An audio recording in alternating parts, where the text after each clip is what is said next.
똑같은 새 소리를 듣고서도 어떤 사람은 새가 노래한다 그렇게 얘기하고 또 어떤 사람은 새가 운다 이렇게 얘기합니다.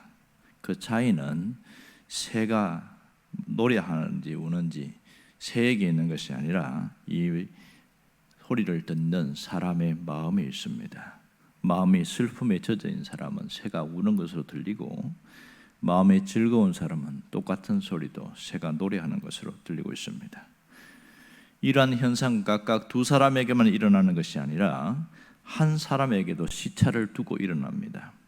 이를테면 마음이 즐거울 때는 새가 노래하는 것으로 들리고 갑자기 슬픈 일을 당하게 되면 새가 말하는 지저귀는 것을 울음소리로 그렇게 들리게 되었습니다. 이것은 비단 새소리뿐만 아니라 우리가 사람들의 말을 들을 때도 그렇습니다. 어떤 말을 듣느냐에 따라서 어떤 마음을 가짐에 따라냐 그 말이 들리는 게 또 다르게 들리기도 합니다.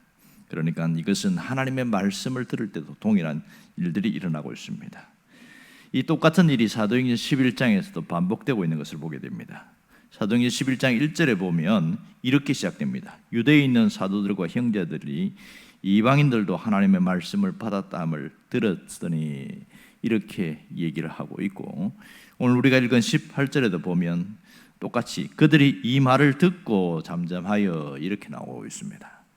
자, 우리나라는 듣는다는 동사가 뒤로 나와 있지만 헬라어 단어를 보면 다 앞에 왔습니다. 첫머리에 다 되어 있습니다.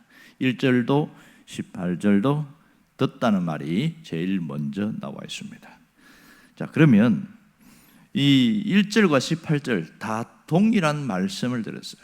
1절에도 보면 하나님의 말씀을 듣고 이렇게 했고 그 다음에 18절에도 보면 그들이 이 말을 듣고 베드로가 하는 말을 듣고 반응을 했습니다. 그런데 반응이 확연하게 차이가 나는 것을 알 수 있습니다. 1절에서는 듣고서 화가 치밀어 올랐고 베드로를 보자마자 혹독한 비난을 그렇게 드러내고 아주 못된 소리를 했습니다. 그런데 18절은 듣고 잠잠했습니다. 그리고 하나님께 영광을 돌리는 그런 일이 일어났습니다. 듣는 경로도 보면 확실히 다른 것은 1절은 소문을 듣고 반응을 했고 18절은 베드로가 하는 말을 직접 들었다는 것이 차이가 있습니다. 왜 이런 일이 일어났을까? 이것이 의문점이 되겠지요. 그러면 그들이 도대체 무엇을 들었는지를 한번 보면 좋겠습니다. 1절을 보면 유대에 있는 사도들과 형제들이 그리스도 이방인들에게도 복음이 전달되었다는 것, 하나님의 말씀을 받았다는 것을 들었다 이렇게 이야기합니다. 첫머리가 그래요. 하나님의 말씀을 받았다는 것을 들었는데 왜 그들은 화가 났을까? 왜 베드로를 향하여 혹독하게 비난을 했을까? 그들이 무엇을 잘못 들었기 때문에 그러나. 그런데 오늘 18절에는 똑같은 베드로에게서 직접 얘기를 듣고서는 오히려 잠잠해졌습니다. 그리고 반대 현상이 일어나고 있습니다. 무엇이 그들을 이렇게 바꿔놨을까요? 자, 우리가 다시 한번 초점 맞춰 보면 베드로가 이방인 고넬료의 가정에서 거기에서 하나님의 말씀을 전했잖아요. 그들이 돈을 받은 것도 아니고 어떤 좋은 선물을 받은 것도 아니고 하나님의 말씀을 전했다는 것을 들었단 말이에요. 그런데 왜 이러한 반응이 일어나는가? 이것이 참 충격적이죠. 자, 그러면 똑같은 이야기를 듣는데 하나는 소문을 통해 들었고 하나는 베드로의 입을 통해 직접 들었어요. 무슨 차이가 있을까요? 물론 소문을 들으면 스스로 곡해할 수도 있지만 여기에서는 가만히 보면 베드로가 처음부터 5절부터 17절까지 하는 이야기를 자세히 보면 우리가 차이를 확실히 알 수 있습니다.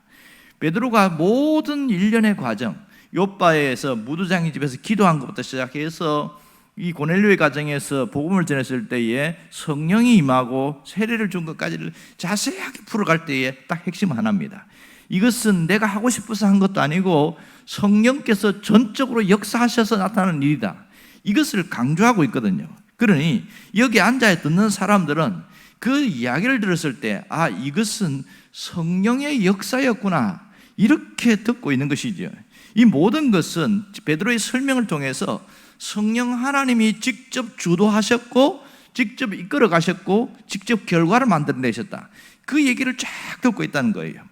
결국은 이 비난을 했던 그들이 달라진 것은 이것이 인간의 어떤 자기적인 그런 노력이나 그런 산물이 아니라 성령의 주도적 역사에서 나타났다는 것을 들었기 때문에 변화가 일어난 겁니다.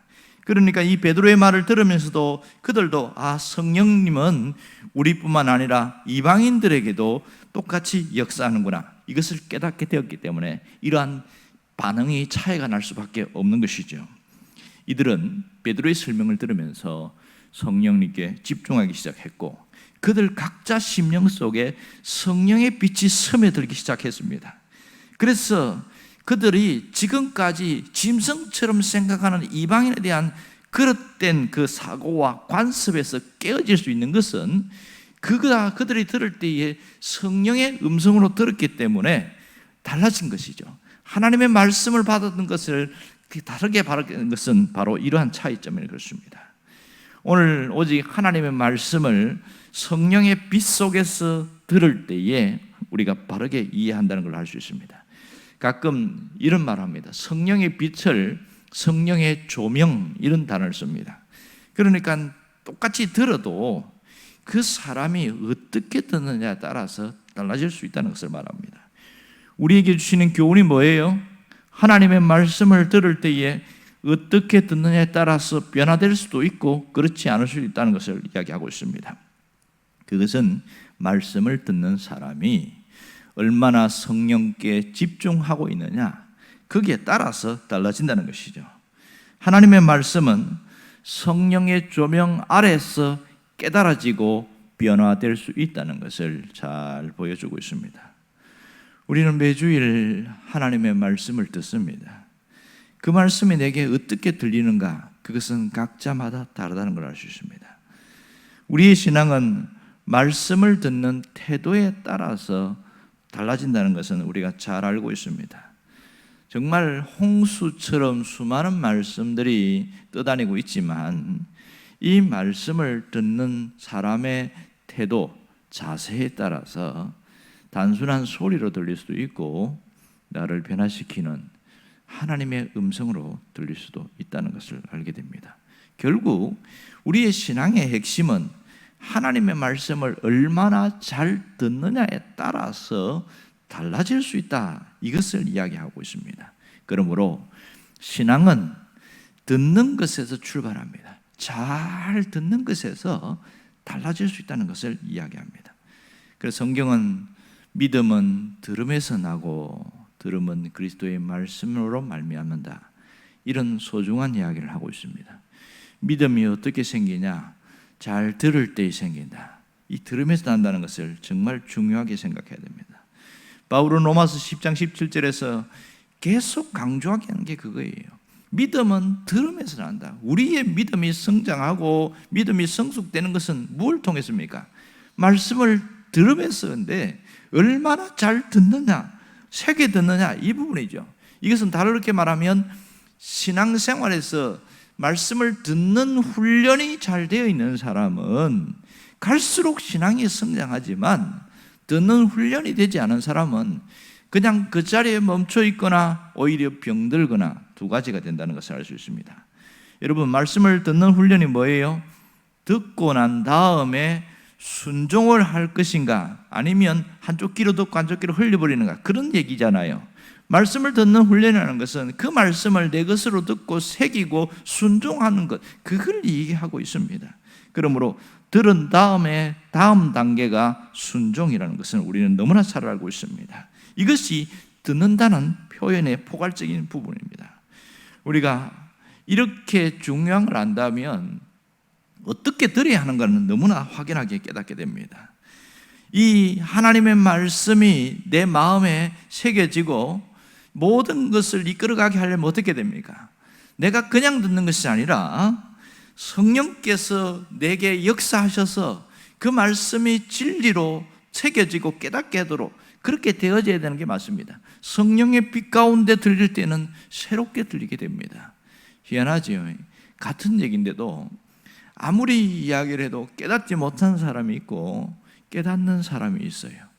어떻게 다를까요? 깨닫지 못하는 사람은 소리로 들려요. 그런데 깨닫는 사람은요, 탁 가슴에 꽂혀버립니다. 그런 일들은 학습에서도 참 많이 일어납니다. 같은 이야기를 해도 어떤 학생은 그것이 탁 잡혀서 달라지는, 행동이 달라지는 그런 모습으로 나타나기도 하고, 어떤 사람은 그냥 그런가 하고 지나가기도 하고 그렇습니다. 정말 신앙생활도 이 듣는 것에서부터 달라지게 되더라. 이걸 너무나 잘 알고 있습니다. 무엇이 달라져요? 듣는 것에서 하나님과의 관계가 달라지게 되고, 잘 듣는 것에서 또 횡적으로 사람들과의 관계가 달라집니다. 자, 수직적으로는 하나님과의 관계고 수평적으로는 사람과의 관계입니다. 이것이 듣는 것에서 달라지는데 결국은 합쳐지면 십자가가 되어지죠. 이 십자가의 삶이 이런 듣는 것에서 관계로 발전해서 삶으로 완성되어지는 것을 잘 알게 됩니다. 그러나 주님의 말씀을 곡해하면서 듣기에는 참 우리 인생이 너무나 짧다는 것을 알 수 있습니다. 오늘 사도행전 11장에 있는 할례자들처럼 하나님 말씀을 말귀를 알아듣지 못한 채 오해하고 원망하며 살기에는 우리 인생이 너무나 아깝습니다. 또한 우리가 가룟 유다처럼 들어서는 안 될 불의한 말을 듣고 쫓느라 인생을 스스로 갉아먹기에는 우리 인생은 너무나 소중하다는 사실입니다. 우리 심령에서 성령의 빛이 꺼지지 않도록 해야 말씀을 제대로 들을 수 있고 바로 이해할 수 있습니다. 우리가 기도할 것은 말씀을 들을 때에 성령의 조명이 비치도록 성령님께 내가 집중하려는 그런 마음이 있어야 한다는 것을 깨닫기를 바랍니다. 늘 성령의 빛 속에서 하나님 말씀을 들을 때에 바르게 듣고 바르게 이해하고 바르게 깨달을 수 있습니다. 오늘 우리는 늘 성령의 조명 아래서 말씀이 들려지게 해달라는 그런 기도가 있기를 바랍니다. 기도하겠습니다.